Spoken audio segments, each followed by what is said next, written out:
তোমরা আমার রান্নাবান্নার ভিডিওতে এতটা ভালোবাসা দেবে আমি সত্যি ভাবতেও পারিনি। থ্যাংক ইউ সো মাচ তোমাদের সবাইকে। যদিও বা এর আগে আমি একটা চ্যানেলে ভিডিও আপলোড করতাম রান্নাবান্নারই, প্রায় 2 বছর আগের কথা বলছি আমি। কিন্তু আমার কপালটা এতটাই খারাপ কি বলবো, ওই চ্যানেলটার পাসওয়ার্ডটাই আমি ভুলে গিয়েছিলাম।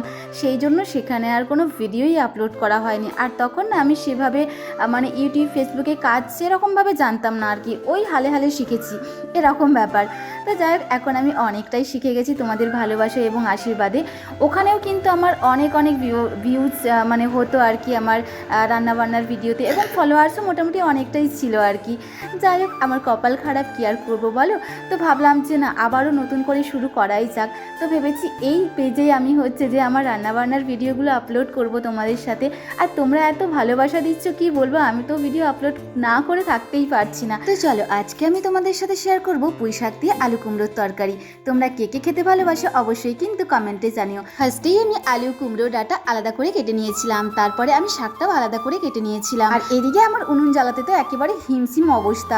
উনুনটা কোনো রকমে জ্বালানোর পর আমি কড়াইটা একেবারে চাপিয়ে ভালো করে গরম করে তার মধ্যে আমি হচ্ছে যে রিফাইন তেল দিয়ে দিয়েছিলাম। আমি কিন্তু রিফাইন তেলেই রান্না করি, সরষের তেলে রান্না করি না। খুব মাঝে মধ্যে আমি সরষের তেলে রান্না করি, তা না হলে নয়।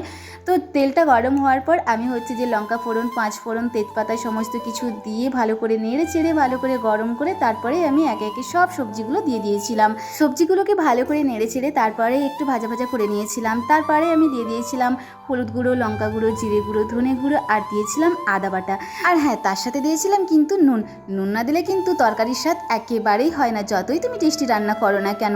তারপরে ভালো করে নেড়ে চেড়ে আমি দিয়ে দিয়েছিলাম শাকটা দেওয়ার পর তারপরে ওটাও ভালো করে নেড়ে চেড়ে তারপরে আমি দিয়ে দিয়েছিলাম হচ্ছে যে একটুখানি চিনি। তারপরে ভালো করে কষিয়ে কষিয়ে ঢাকা দিয়ে রান্না করার পর একটুখানি জল দিয়ে আবারও ভালো করে ফুটিয়ে ভালো করে রান্না করার পর নামিয়ে নিলাম।